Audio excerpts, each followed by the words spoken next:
Our solar system holds secrets far stranger than science fiction.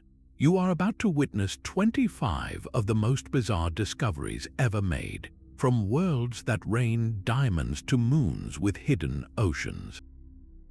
This journey will completely reshape your understanding of our cosmic neighborhood. How could a six-sided storm rage on a gas giant for decades? What force carved a perfect heart on a distant dwarf planet? By the end, you will know about the wonders that have left astronomers utterly baffled. Which of our solar system's oddities do you think could rewrite the rules of nature itself? Floating above Saturn's North Pole is a shape that simply should not exist in nature. A colossal hexagon, its sides stretching wider than our entire planet, has been churning in the atmosphere for at least 4 decades. This is not a fleeting cloud formation, it is a permanent geometric storm, a jet stream of unimaginable scale locked into a perfect six-sided pattern. For something so vast and so stable to form in a turbulent gas giant's atmosphere, it defies every conventional model of weather we have. How can a fluid environment governed by chaos produce something with such rigid, artificial-looking symmetry? The Cassini spacecraft gave us our first clear look at this enigma, revealing a structure so precise it seems almost engineered. Scientists believe the answer might lie in the complex dance of atmospheric dynamics. One leading theory suggests a standing wave pattern is at work. Imagine a wave like the one you might create by sloshing water in a bucket, but on a planetary scale. This wave could become trapped, rotating with the planet's core and carving out the hexagon's distinct edges in the upper cloud layers. Yet, the exact mechanism that creates, and more bafflingly, maintains this perfect geometric storm for so long remains one of the solar system's most captivating puzzles. What other forces, hidden deep within Saturn, are at play to keep this six-sided sentinel watching over the pole? While Saturn's hexagon presents a puzzle of atmosphere and geometry, another of its moons hides a secret that is actively spraying into space. The Cassini spacecraft made an even more profound discovery when it flew past Enceladus, a small, gleaming world that should have been frozen solid. Instead, scientists witnessed colossal geysers blasting from fractures in its icy south pole, creating a spectacular plume of material that stretches thousands of miles into the void. This was not a dormant landscape, but a world crying out, proving it was geologically alive. These immense jets are not just simple water vapor.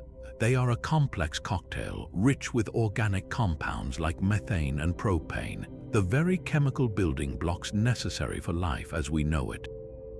The source of these eruptions is what truly rewrites the textbooks. A vast global ocean of liquid water is trapped beneath the moon's icy crust, and the pressure from this hidden sea forces its contents out through the deep cracks, sending a continuous sample of the interior into space.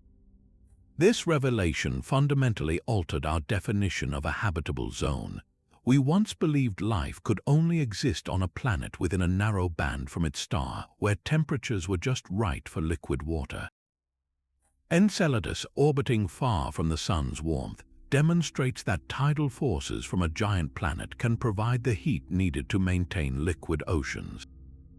It means a world does not need to be in the so-called Goldilocks zone to potentially host life. A tiny, icy moon has become one of the most promising places in our entire solar system to search for extraterrestrial organisms. What might be swimming in that dark, salty subsurface sea, nourished by the energy of Saturn itself? Europa presents a surface unlike any other, a fractured world of interlocking ice flows that look like a celestial jigsaw puzzle. This moon of Jupiter is a globe-spanning labyrinth of cracks and ridges, its frozen crust shattered into a chaotic terrain that geologists call chaos regions. These areas are a jumbled mess of ice blocks, some as large as cities, seemingly frozen in place after drifting in a slushy medium. The entire surface is a record of incredible stress, a clear sign that this is not a dead, static ball of ice. The driving force behind this global cracking is the immense gravitational pull of Jupiter. As Europa orbits the gas giant, the Moon is constantly squeezed and stretched, a process known as tidal heating. This friction generates immense warmth from within, enough to maintain a vast liquid water ocean trapped beneath the icy shell. That ocean is not a small lake, it is a global body of water believed to contain more than twice the volume of all Earth's oceans combined. The chaotic terrain provides the most compelling evidence that this hidden sea interacts with the surface. Scientists theorize that enormous pockets of warmer ice, or even direct contact with the ocean water below, can cause the surface ice to fracture, tilt, and refreeze in a disordered scramble. This means material from the deep ocean, potentially rich with salts and minerals, might be periodically pushed up to the surface, while surface compounds might be carried down into the depths. This exchange of material is crucial because Europa's ocean has all the ingredients we believe are necessary for life: liquid water, chemical nutrients, and a substantial source of energy. The Moon's icy crust is not just a barrier, it is a dynamic interface, a window into a dark, watery abyss that may harbor environments where life could have gained a foothold.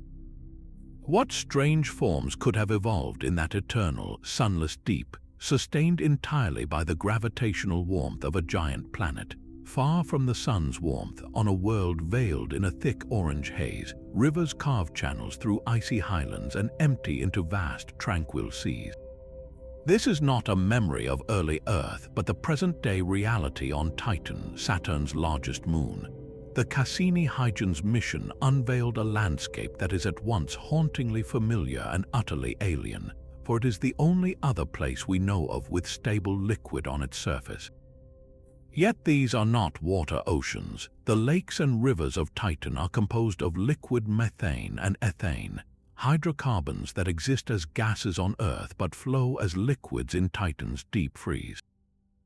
This discovery presents us with a complete and active hydrological cycle, a direct mirror of our own world's water cycle, but built from entirely different chemistry. On Titan, the sky rains methane. Those rains fall and gather into streams that cut across the icy bedrock, pooling into sprawling lakes that can stretch for hundreds of miles.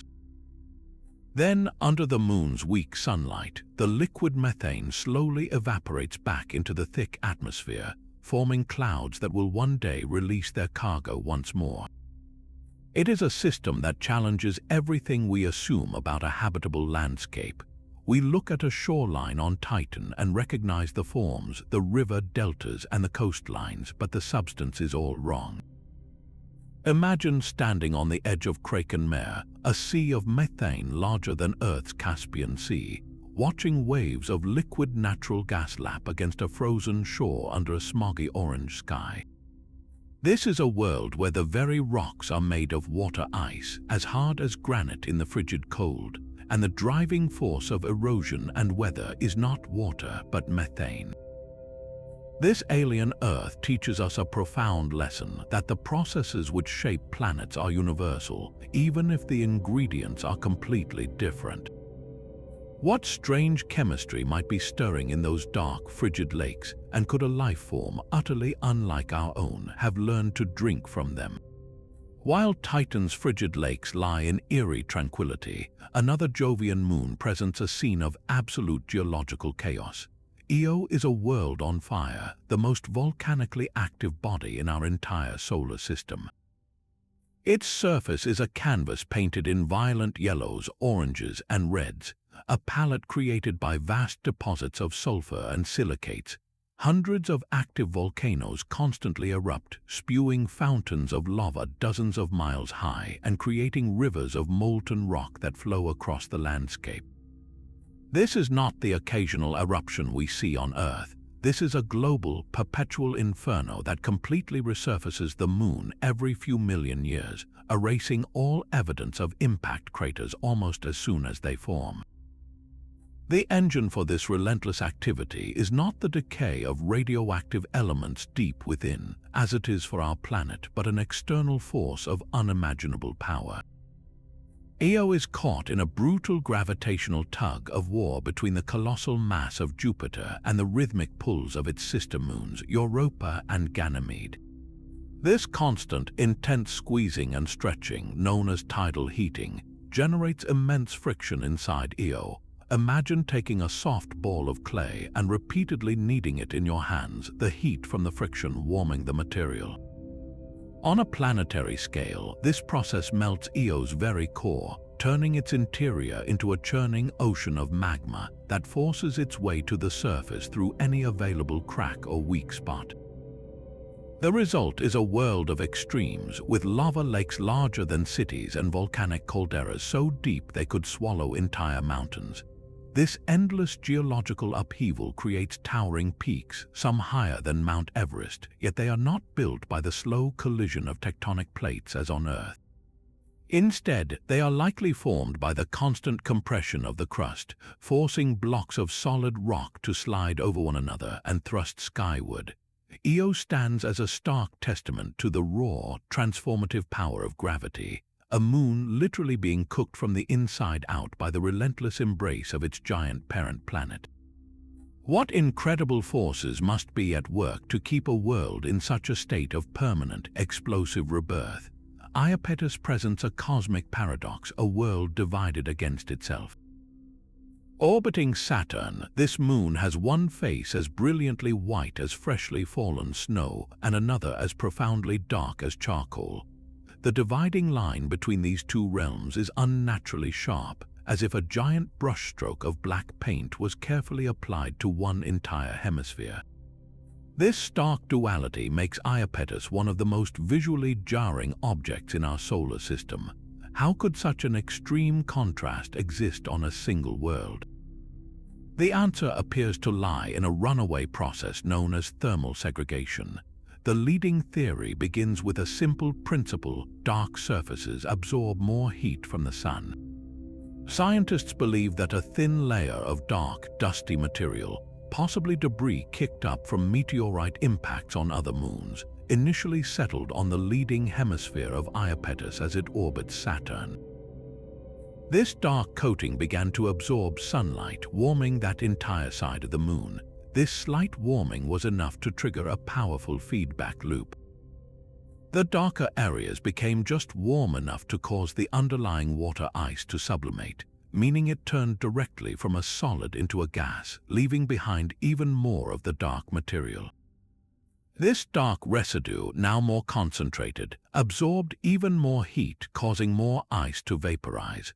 Over millions of years, this process created the intensely dark region we see today, while the water vapor traveled across the moon and refroze on the colder, trailing hemisphere and poles, brightening them to a dazzling shine.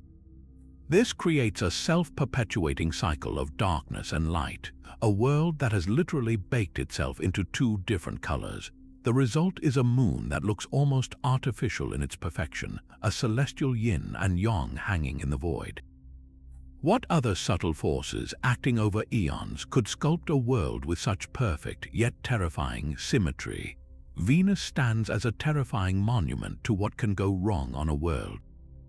Often called Earth's evil twin, this planet is nearly identical in size and mass to our own, yet its environment is a textbook example of a runaway greenhouse effect pushed to the absolute extreme.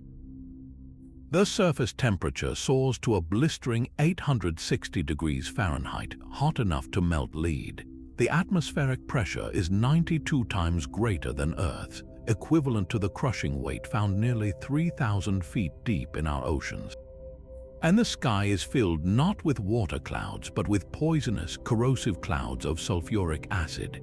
How did a world that may have once had oceans and a temperate climate become such a hellish pressure cooker? The answer lies in a climate catastrophe of planetary proportions. Scientists believe Venus was once much more like Earth, possibly even with liquid water on its surface. But being closer to the Sun, it received more solar energy. As the Sun grew warmer over billions of years, Venus's oceans began to evaporate, pumping vast quantities of water vapor, a potent greenhouse gas, into the atmosphere. This trapped more heat, which evaporated more water, creating a vicious, self-reinforcing cycle. Immense and prolonged volcanic activity may have accelerated this process, flooding the atmosphere with additional carbon dioxide from eruptions. With no planetary mechanism like Earth's carbon cycle to pull this CO2 out of the air, the greenhouse gases built up relentlessly. The planet's water vapor was eventually broken apart by sunlight, and the hydrogen, being light, escaped into space forever. Venus was left with a suffocating carbon dioxide blanket, sealing its fate. This transformation serves as a stark and sobering warning. While Earth's situation is different, the physics are the same. Venus shows us the ultimate, terrifying end state of a runaway greenhouse effect. A world where the heat-trapping gases win completely, rendering a planet utterly uninhabitable. It begs a profound question for our own world. How thin is the line between a temperate paradise and a scorching wasteland? While Venus presents a cautionary tale of atmospheric extremes, another planet's entire orientation tells a story of ancient violence. Uranus rolls around the Sun like a wayward barrel, its rotational axis tilted a staggering 98 degrees compared to its orbital plane. Unlike the other planets, which spin with a certain upright dignity, Uranus is essentially lying on its side.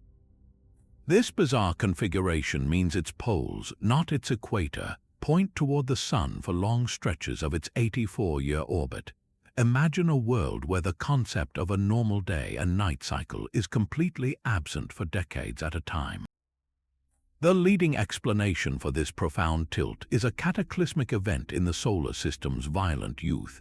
Astronomers believe an Earth-sized protoplanet, a colossal body in its own right, slammed directly into the forming Uranus.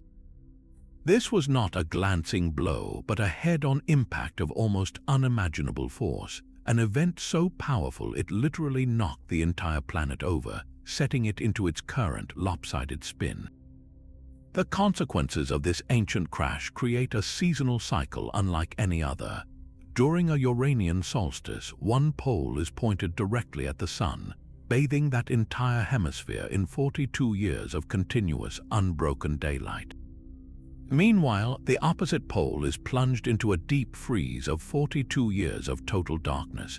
The Sun would appear to spiral higher and higher in the sky over the illuminated pole until it slowly sinks, not below the horizon but toward the equator, eventually leaving the pole in perpetual night. What would it be like to experience a summer that lasts for 4 decades, followed by an equally long winter, all because of a single planet-shattering event from billions of years ago? Mercury holds a secret that defies all expectations for a world so small. This tiny, scorched planet, barely larger than our moon and rotating at a snail's pace, somehow generates its own global magnetic field. When the Mariner 10 probe made this discovery in the 1970s, it sent a shockwave through the scientific community. Conventional wisdom held that a planet needed 3 key ingredients to produce a global magnetic field: a molten metallic core, rapid rotation to churn that core like a dynamo, and substantial size to retain the internal heat required to keep everything molten. Mercury seemed to possess none of these in the right measure. Its rotation is lethargic. A single day lasts nearly 59 Earth days, and its small size suggested its core should have frozen solid billions of years ago. Yet the field is undeniably there, a ghostly, invisible shield enveloping the planet. The mystery only deepened when the messenger orbiter revealed the field's bizarre geometry. It is not centered on the planet's core like Earth's relatively symmetrical field. Instead, Mercury's magnetic field is dramatically lopsided, its origin point shifted far to the north of the planet's equator. This offset creates a magnetosphere that is profoundly uneven. Imagine a protective bubble surrounding the planet, but one that is squashed and warped, bulging out on one side while being pressed flat on the other. On the northern hemisphere, the magnetic field lines rise high above the surface, offering a stronger buffer against the relentless onslaught of the solar wind. But in the southern regions, the field is so weak that the planet's surface is almost directly exposed to the sun's charged particles, constantly sandblasting the rock. This strange arrangement challenges the very models we use to explain how planetary magnetic fields are born. One compelling theory suggests that Mercury's core is not entirely frozen. A portion of it, perhaps a vast outer shell, may have solidified while a deeper layer remains liquid, stirred not by rapid rotation but by intense heat from the radioactive decay of elements within. The lopsided nature of the field could then be explained by the unique structure of this partially frozen core, with the dynamo action happening only in a specific off-center region. This tiny world, so often overlooked, forces us to reconsider the fundamental recipes for planetary magnetism. What other small, seemingly dormant worlds might be hiding dynamic hearts of their own? Mars holds a breath that comes and goes without warning.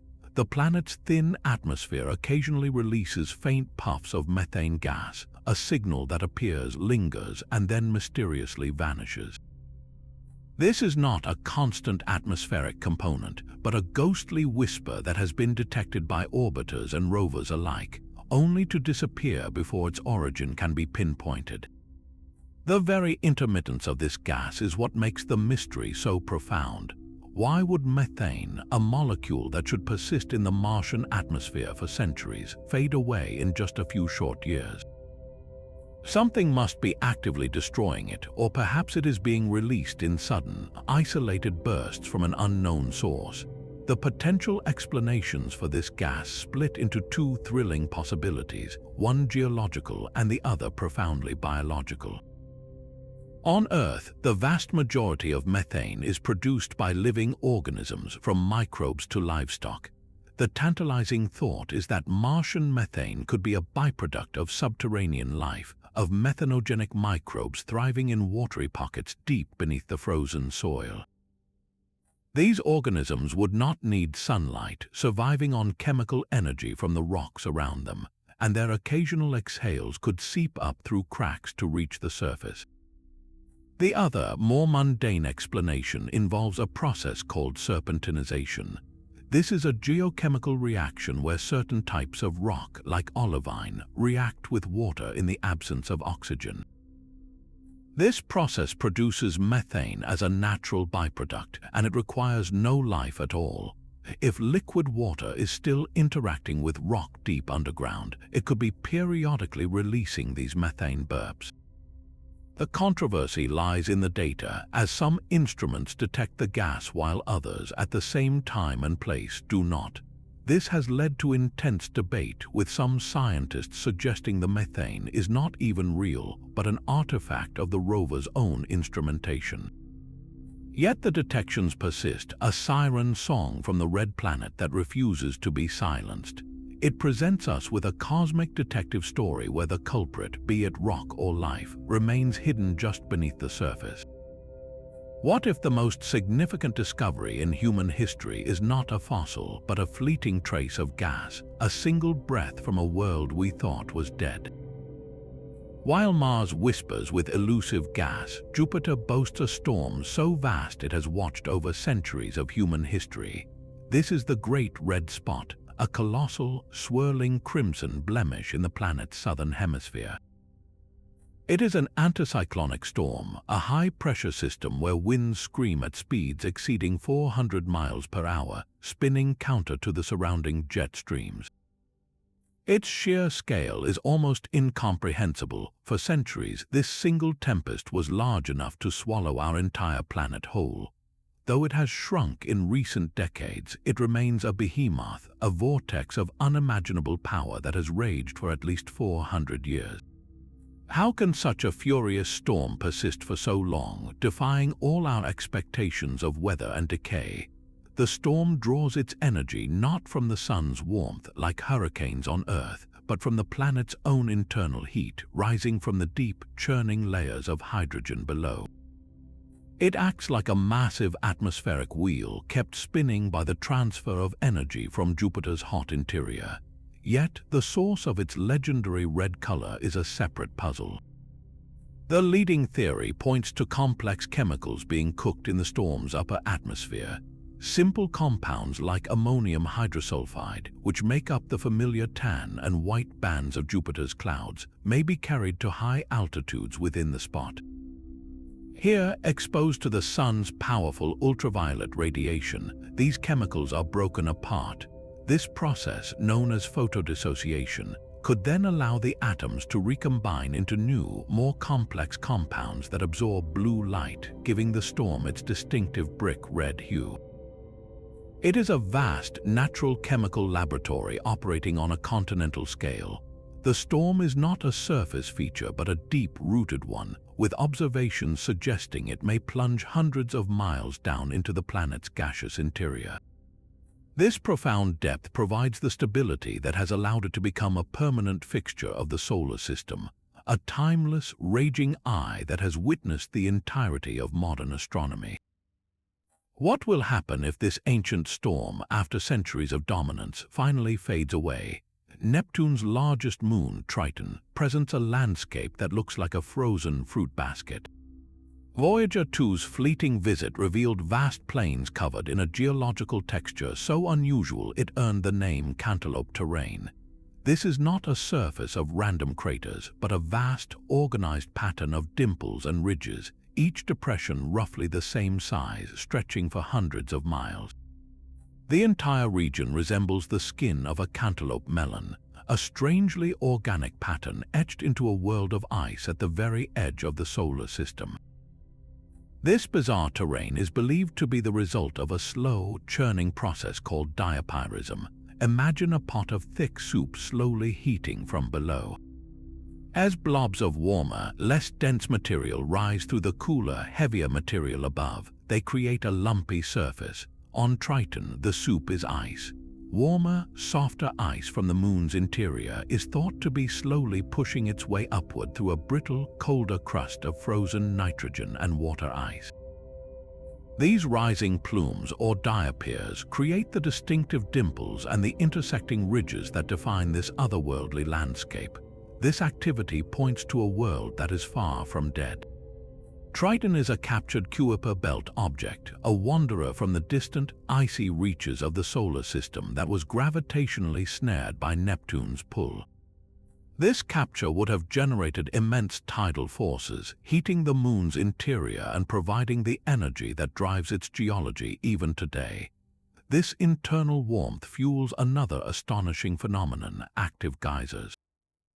Voyager 2 spotted dark, dusty plumes erupting from the surface, reaching several miles into Triton's thin atmosphere.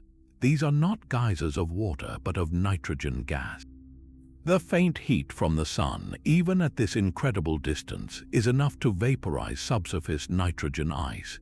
The gas builds up pressure below the surface until it finally bursts through, carrying dark dust particles high into the sky. It is a world of profound contradictions, a captured alien dwarf that is both frigid and dynamic, its frozen crust slowly churning while it spews its own atmosphere into the void. What other secrets lie frozen in that cantaloupe skin, waiting for another visitor to the solar system's final frontier? Pluto's heart is not just a symbol, it is a planetary engine. When the New Horizons probe flew past this distant world, it revealed a stunning feature, a vast, heart-shaped plain of nitrogen ice officially named Sputnik Planitia. This bright, frozen basin spans over 600 miles, a colossal scar of gleaming white set against a rusty, cratered landscape. But this beautiful marking is far more than skin deep. It holds a gravitational grip on the entire world. Sputnik Planitia is almost certainly the remnant of a cataclysmic impact, a billion-year-old wound that never fully healed. The basin is so massive that it created a profound gravitational anomaly, an area where the dwarf planet's mass is unevenly distributed. This imbalance had a dramatic consequence. It appears to have reoriented Pluto itself. Imagine spinning a raw egg. The liquid inside shifts and causes the entire shell to wobble until the heaviest part settles at the equator. In a similar, albeit planetary, process, the dense mass of the impact basin is thought to have gradually dragged Pluto's crust over its interior, a process called true polar wander, until the basin settled permanently in its current position, locked directly opposite Pluto's largest moon, Charon. This alignment is no coincidence. The heart sits in a tidal axis with its companion, a state of minimum energy that keeps the feature stable. Yet this entire process raises a profound question. How could a mere impact basin, even a massive one, be heavy enough to shift the orientation of an entire world? The answer points to something hidden and dynamic beneath the ice. Scientists calculate that for the basin to have sufficient mass, it must be filled with a colossal plug of nitrogen ice several miles thick, but even that may not be enough. The most compelling theory suggests a subsurface ocean of liquid water lies deep within Pluto. The impact that created Sputnik Planitia would have dramatically thinned the icy crust at that location. This allowed the dense, liquid water from the ocean below to well up closer to the surface, acting as a hidden weight that anchored the basin in place. This means Pluto's beating heart is not just frozen nitrogen. It may be a window to a warm, salty sea, an environment that could potentially harbor the chemistry for life, even in the solar system's deep freeze. This tiny, distant world, once thought to be a static ball of ice, reveals itself as a complex geological puzzle, its history written in the slow, inexorable migration of a heart across its face. Beyond the last known worlds, our solar system vanishes into a ghostly halo of ancient ice. The Oort cloud is a theoretical shell of frozen remnants, a cosmic reservoir so distant it defies easy comprehension. This is not a flat belt like the asteroid belt or even the Kuiper belt, but a vast spherical bubble enveloping our entire planetary system. Its proposed existence solves a long-standing mystery, the origin of long-period comets. These icy wanderers, like the famous Hale-Bopp, arrive from every direction in the sky, not just from the plane where the planets orbit. They take thousands or even millions of years to complete a single journey around the Sun, implying a source that is not a disk but a sphere. The scale of this cloud is almost paralyzing. It begins roughly 2,000 times farther from the Sun than Neptune and may extend outward for over a light year. At that staggering distance, you are halfway to the next star. The Sun's gravitational pull here is a tenuous whisper, barely strong enough to keep these objects bound to our system. The gentle tugs from passing stars or the Milky Way's own galactic tide can easily nudge a frozen chunk of primordial ice, sending it on a multimillion-year fall inward toward the warmth of the inner solar system. Each long-period comet we see is therefore a messenger from this ultimate frontier, a pristine relic from the solar system's very formation. These are not the building blocks of planets, but the leftover debris that was flung outward by the gravitational slingshots of the young gas giants. They were scattered to the most distant reaches, where they have remained in a deep freeze for 4.5 billion years. This means the Oort cloud is a cosmic archive, a frozen library holding the original material from which our entire system was born. It represents the true, bizarre boundary of the Sun's influence, a sphere of silent, drifting ice where our neighborhood ends and interstellar space begins. Deep within the swirling blue atmospheres of Uranus and Neptune, a theoretical treasure is falling. Scientists believe these ice giants may experience a weather phenomenon unlike any other, a perpetual rain of diamonds. The recipe for this cosmic precipitation begins with methane, a simple molecule of one carbon atom bonded to 4 hydrogens, which is common in the upper atmospheres of both worlds. As this methane gas is dragged downward by fierce atmospheric currents, it plunges into regions of crushing pressure and blistering heat. The immense forces literally tear the methane molecules apart, liberating the carbon atoms from their hydrogen partners. Under pressures millions of times greater than Earth's atmosphere, these free carbon atoms are then squeezed into the crystalline structure of diamond. Imagine not a single gem, but countless microscopic diamonds condensing out of the atmospheric soup, growing heavier and heavier until they begin to sink. They fall through the dense, slushy interior like a glittering hailstorm, a shower of solid carbon descending for thousands of miles. The journey does not end there. As this diamond rain continues its long descent over eons, scientists hypothesize that the pressure near the planetary cores becomes so extreme that the diamonds can no longer remain as individual crystals. They may merge, melting under the unbelievable force to form vast, stable layers of solid diamond, perhaps hundreds of miles thick, encasing the planet's rocky hearts. This means that deep inside these distant blue worlds, there could be entire geological strata made of diamond, a literal fortune locked away forever by physics itself. What other impossible-seeming transformations are occurring right now in the hidden depths of our solar system's most enigmatic planets? How can a world spin without any sense of direction? Orbiting Saturn is a moon that looks less like a solid body and more like a cosmic sponge. This is Hyperion, a porous, battered chunk of ice and rock, pockmarked with deep, sharp-edged craters that give it a bizarre cellular structure. Its very appearance suggests fragility, and its behavior confirms it. Hyperion is the only object in our solar system known to tumble through space in a state of true chaotic rotation. Unlike Earth with its steady 24-hour day, or even our own moon, which is tidally locked to always show us the same face, Hyperion has no predictable rotation period. Its axis of rotation wobbles and flips erratically, and the length of its day changes constantly. You could never set a clock to Hyperion time because time itself is meaningless on this tumbling world. The cause of this cosmic dizziness lies in a combination of its strange form and its celestial neighbors. Hyperion is profoundly irregular, a lumpy potato shape that prevents it from spinning evenly.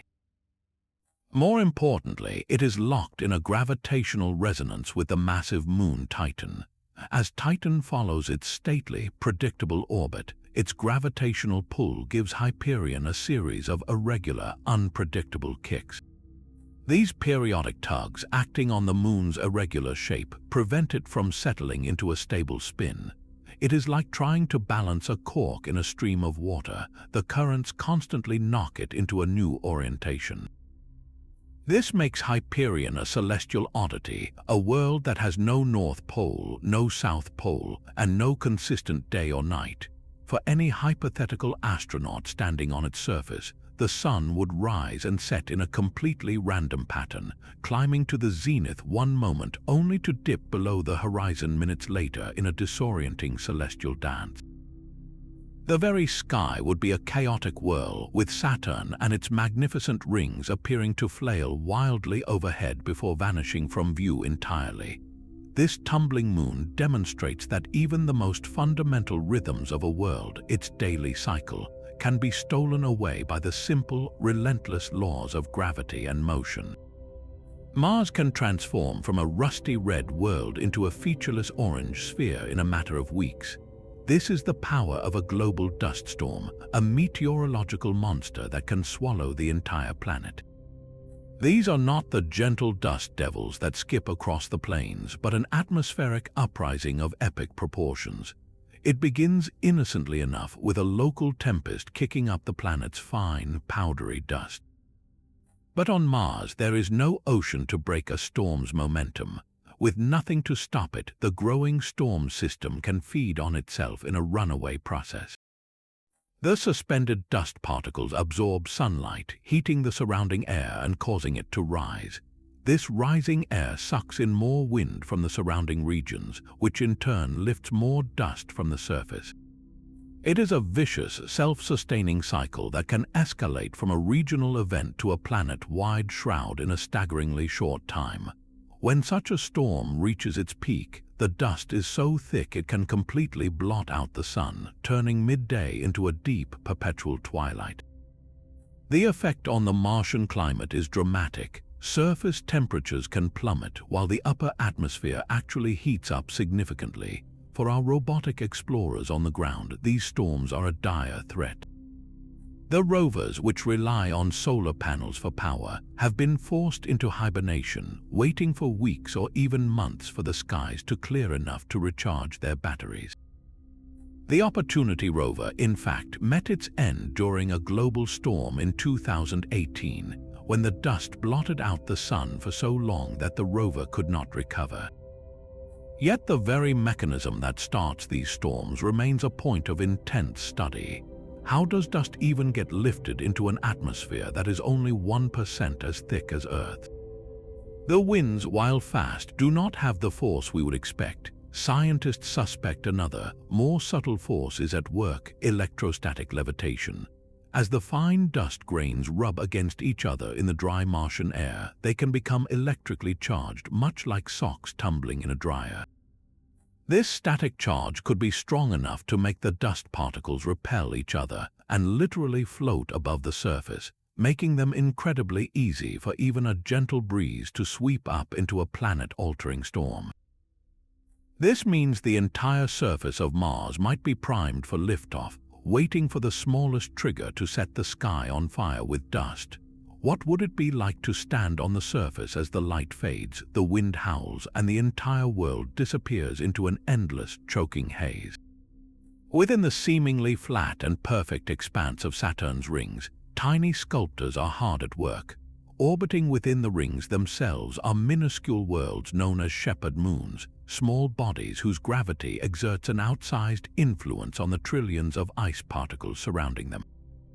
These moons, like Pan and Daphne's, are the architects of the ring's most stunning features, carving out pristine gaps and maintaining impossibly sharp edges in a celestial display of precision. Their gravitational pull acts like a cosmic broom, sweeping their orbital paths clear of debris. As these moons travel, their gravity tugs on the ring particles, either kicking them into a higher orbit or pulling them into a lower one, effectively clearing a lane. This is how the Encke Gap and the Keeler Gap were formed, dark bands that slice through the rings like roads carved through a field of snow. But the shepherds do more than just clear space, they also create breathtaking waves. When a moon's orbit is slightly tilted, its gravity can pull the ring particles up and down, generating a vertical wave that ripples through the ring plane for hundreds of miles. The Cassini spacecraft captured stunning images of this very phenomenon, showing the wake of Daphne's, a moon only 5 miles across, creating corrugated waves in the edges of the Keeler Gap. This is a delicate and dynamic dance of gravity and orbital resonance, a constant interplay where the tiny moon's pull herds the particles, preventing them from drifting back into the void it has cleared. Without these gravitational shepherds, Saturn's magnificent rings would be far more diffuse and blurred, their sharp edges and intricate gaps slowly fading as the particles spread out over time. Instead, we witness a system in perfect active balance where the smallest players exert the most precise control, maintaining one of the solar system's greatest wonders through their gentle, relentless guidance. How many other subtle, invisible forces are shaping the cosmos right before our eyes, their work visible only to those who know where to look? A different kind of relic drifts in the asteroid belt, a world not of rock or ice but of gleaming metal. This is 16 Psyche, an asteroid that appears to be the shattered heart of a planet that never was. Most asteroids are rocky rubble piles, the leftover building blocks of planets, but Psyche is something else entirely. Its density and radar signature suggest it is composed almost entirely of nickel and iron, a composition that perfectly matches what scientists believe lies at the core of Earth and other terrestrial planets. The leading theory is as dramatic as it is profound. In the violent chaos of the early solar system, a Mars-sized protoplanet was likely stripped bare. A series of colossal impacts, perhaps with other embryonic worlds, are thought to have blasted away its rocky mantle and crust, leaving behind only the exposed metallic core to cool slowly in the void. This makes Psyche a unique time capsule, a direct window into the cataclysmic processes that built the planets. We can never visit our own planet's core, buried under thousands of miles of rock, but Psyche offers a chance to walk on one. The upcoming NASA mission, named for the asteroid itself, aims to do just that. The Psyche spacecraft will journey to this metallic world to map its surface, study its composition, and confirm its origins.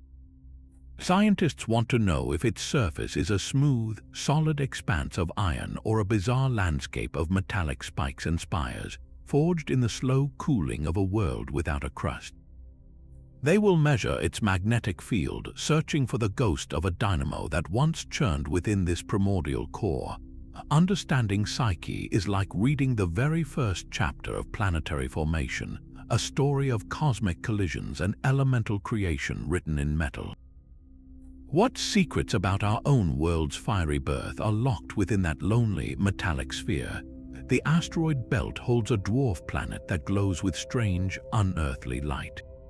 Ceres, the largest object between Mars and Jupiter, is dotted with brilliant white spots that baffled astronomers for years. The most stunning of these lie within the Ocata crater, a 57-million-year-old scar that gleams with otherworldly radiance. When the Dawn spacecraft arrived, it solved one mystery only to reveal a far more profound one. These are not patches of ice, but vast deposits of sodium carbonate salt, a material more commonly found in earthly evaporative lakes. How did such a substance come to coat the floor of a crater on a frigid, airless world? The answer points to a hidden dynamism. Scientists now believe Ceres experienced a form of ice volcanism known as cryovolcanism. Deep beneath the surface, a vast reservoir of briny water, laced with salts and minerals, remained liquid. The immense impact that created Ocata crater fractured the dwarf planet's crust, creating a pathway to this hidden sea. Just as magma forces its way to the surface on Earth, this salty, high-pressure brine erupted from below. It did not explode in a fiery blast, but oozed or fountained upward, spreading across the crater floor. Once exposed to the vacuum of space, the water quickly sublimated, vanishing into gas and leaving behind only the gleaming, bright salt deposits as a ghostly residue.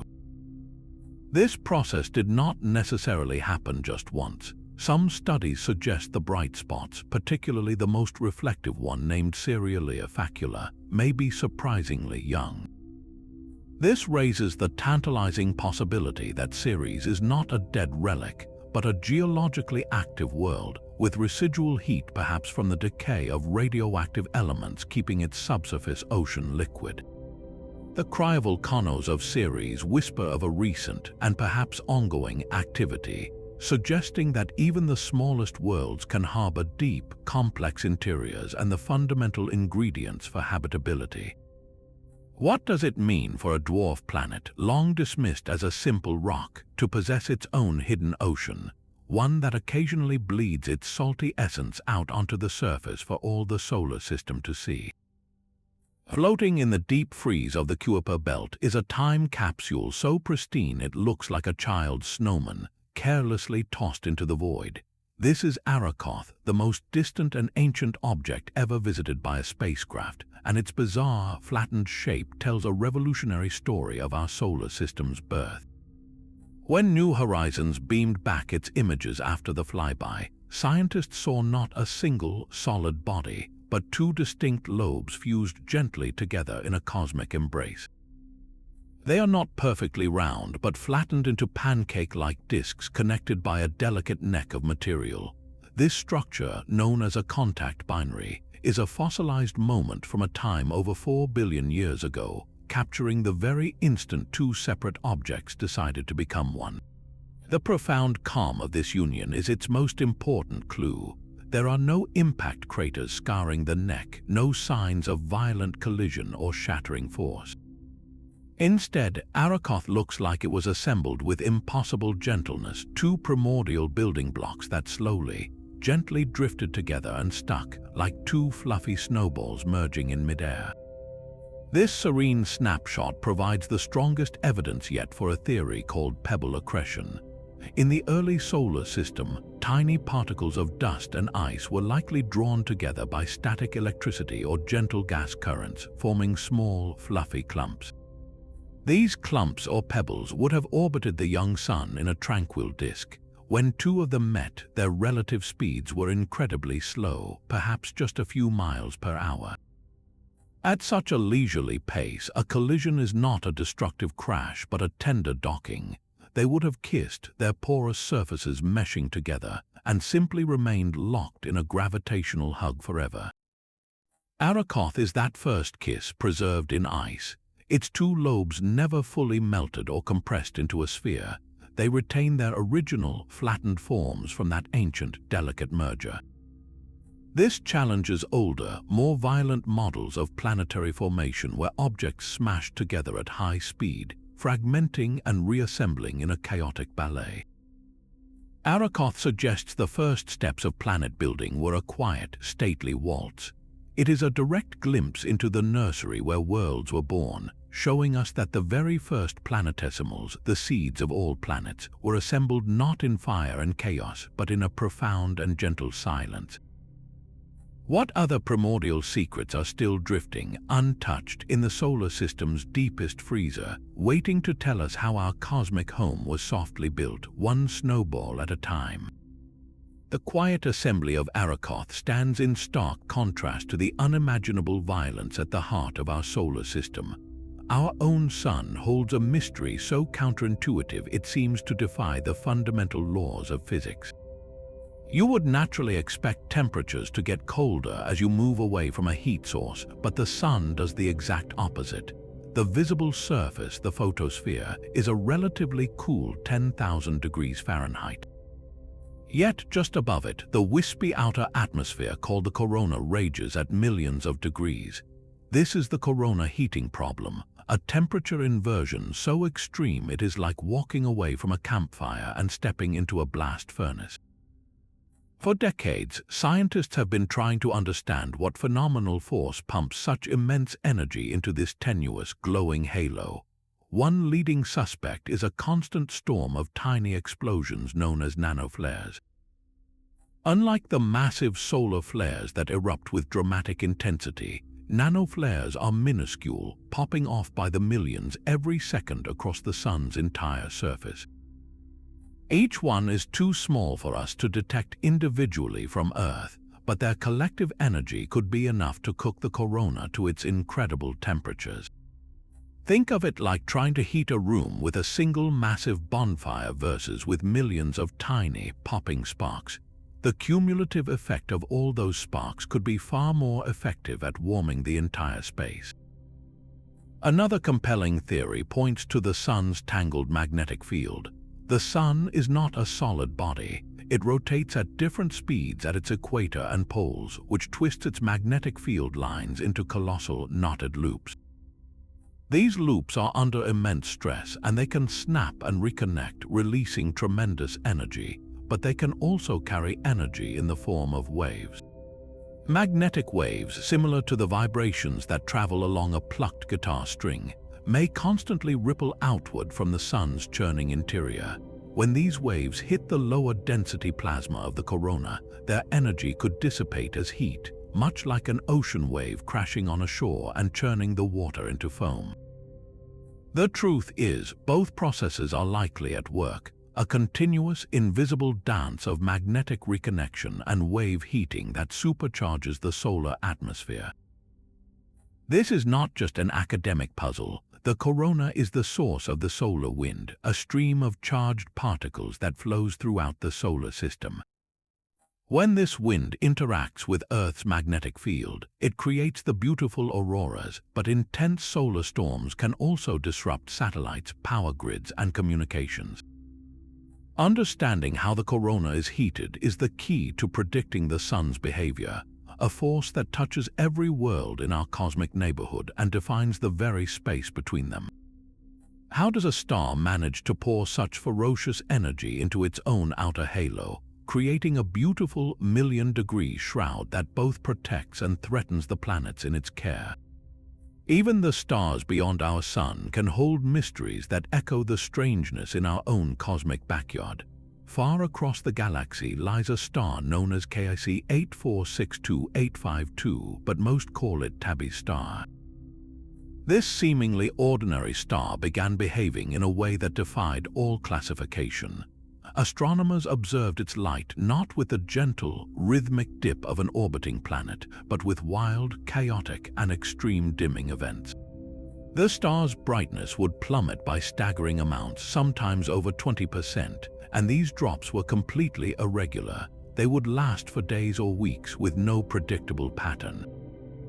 A planet, even a giant one, could only block about 1% of a star's light. This was something else entirely, something on a colossal scale that was obscuring the star in fits and starts. The bizarre data immediately sparked a firestorm of speculation. Could we be witnessing the construction of an alien megastructure, a vast swarm of energy collecting panels orbiting the star? While captivating, scientists knew this was the least probable answer, but the sheer strangeness of the signal demanded consideration. The search for a natural explanation led to a cascade of theories. The first major idea was a giant, fragmented comet swarm. Perhaps a family of comets, shattered by a close pass to the star, was creating a dense, irregular cloud of dust and ice that periodically drifted in front of the star. Yet, the amount of dust required was so immense it seemed almost as unlikely as the alien hypothesis. The true answer, revealed by years of careful observation, turned out to be both more mundane and still deeply puzzling. The dimming was caused by dust, but not from a single cataclysmic event. Detailed analysis of the light showed it was being blocked by ordinary circumstellar dust. The key was that this dust is extremely fine and unevenly distributed, forming a dynamic, clumpy cloud in orbit around the star. This explains the irregular dimming, as different dense patches of this cosmic haze float through our line of sight. But this only solves one part of the mystery. We are still left with the fundamental question: where did all this dust come from, and why is it there in such abundance? The leading theory suggests a recent, violent planetary collision, or the slow, grinding disintegration of a moon or asteroid, creating a vast and evolving debris field that we happen to catch at just the right cosmic moment. Tabby's star serves as a powerful reminder that the solar system's oddities are not unique. The same processes of collision, destruction, and chaotic orbital dynamics we see closer to home can play out on a galactic stage, creating enigmas that challenge our understanding and fuel our imagination for years to come. Our own moon is secretly shrinking. For centuries, we viewed it as a silent, unchanging relic, a fossilized world whose geological story ended billions of years ago. But data from the Apollo missions and modern lunar orbiters has revealed a startling truth. The moon's interior is still cooling down, and as it cools, it contracts. This global shrinking is like a grape slowly withering into a raisin, but with a crucial difference. The moon's brittle surface cannot fold smoothly. Instead, it fractures, thrusting sections of crust over one another and creating long, sinuous cliffs called lobate scarps.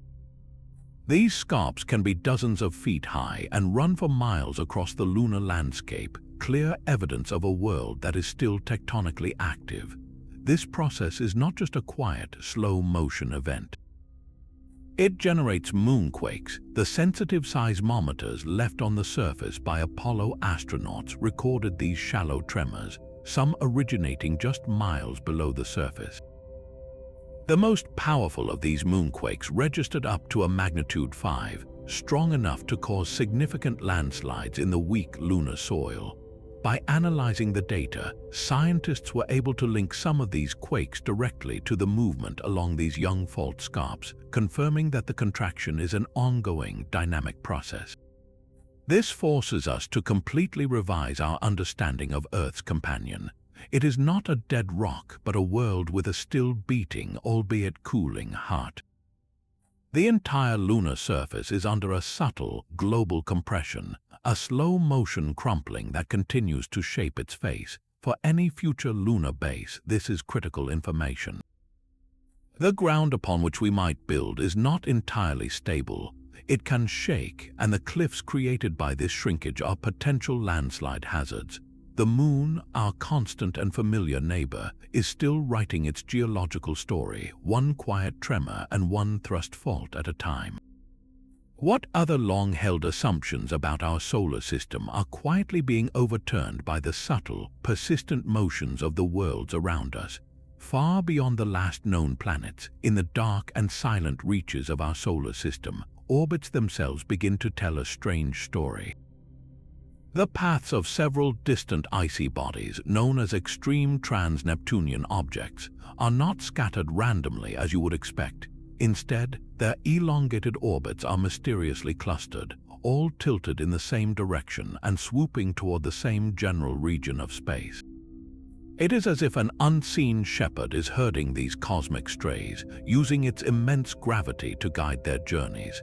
This bizarre orbital alignment is the primary clue fueling one of astronomy's most tantalizing modern hunts, the search for a hypothetical giant world nicknamed Planet 9. The mathematics are compelling. To create such a distinct clustering across such a vast distance, scientists calculate the shepherd would need to be a true planet, a super-Earth up to 10 times the mass of our own world, orbiting up to 20 times farther from the Sun than Neptune. This would be a frozen behemoth so distant that a single orbit could take 20,000 years. We are not talking about a small, rocky body like Pluto, but a genuine, massive planet that has somehow remained hidden in the vastness of our own cosmic backyard. The search for this phantom world is a monumental challenge. Its incredible distance means it would reflect almost no sunlight, making it incredibly faint. Astronomers must scan enormous patches of the sky, looking for a single, slow-moving pinprick of light against a backdrop of countless stationary stars. Powerful telescopes like Subaru on Mauna Kea are leading this cosmic detective work, taking multiple images of the same sky region over weeks or months to spot any object that has shifted its position. Yet, despite years of searching, Planet 9 remains elusive. This has led some to question whether the gravitational clues might have another explanation. Perhaps the collective gravity of a vast disk of smaller, unseen icy objects could be creating the same shepherding effect.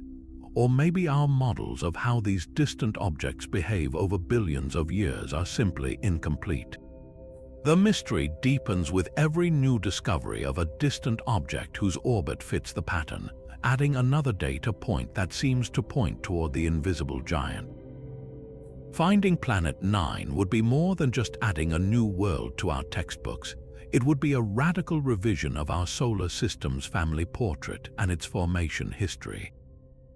How did such a large planet end up so far away? It may have been born closer to the Sun and then flung outward by a gravitational kick from Jupiter or Saturn in the system's violent youth. Its existence would force us to rethink the gravitational dynamics that have shaped our entire cosmic neighborhood. The hunt continues, a high-stakes game of celestial hide and seek where the prize is a fundamental rewriting of our place in the cosmos. Is a true ninth giant planet patiently waiting to be found in the frozen dark, its gravity silently orchestrating the dance of distant worlds? From hexagonal storms to diamond rain and hidden oceans, our solar system is a gallery of the impossible. These 25 bizarre discoveries prove we have only just begun to scratch the surface of the cosmic mysteries lurking right next door. Each of these wonders chips away at our old assumptions, revealing a neighborhood that is far stranger and more dynamic than the simple orrery we once envisioned. The universe is not a placid, predictable place. It is a realm of chaotic tumbling moons, of worlds that breathe methane, and of planetary hearts that can literally shift across a globe. Every time we send a probe or point a telescope, we are confronted with new questions that are even more profound than the answers we sought. So which of these wonders shocked you the most? Was it the ancient, raging eye of Jupiter or the gentle, preserved kiss of Arakoth? Let us know in the comments below. If your sense of wonder has been ignited, be sure to like, subscribe, and hit the bell so you do not miss our next journey into the unknown. The cosmos is waiting, and its greatest secrets are still hidden in plain sight.